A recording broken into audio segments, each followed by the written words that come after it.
عمر رضی الله عنه زمانه کې یو څه مجاهدین د شام نه راغلل یمن ته تلل.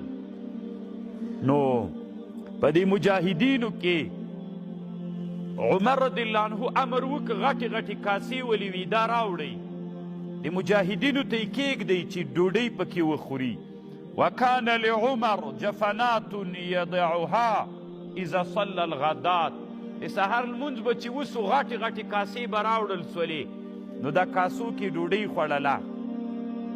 فجاء رجل منه فجلس یأکل فجعل یتناول بشماله.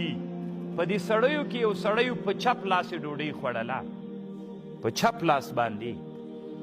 عمر صاحب ورته ویلې د عمر صاحب دا عادت و چې چا به ډوډۍ خوړله چونکې اسلام نه ویو چې په چپ لاس به چا ډوډۍ خوړله نو هغه ته به یې ویلې یا به چې چا د شرع نه خلاف ډوډۍ خوړله عمر صاحب به پرې ګرځېده چې سمه ډوډۍ وخوره.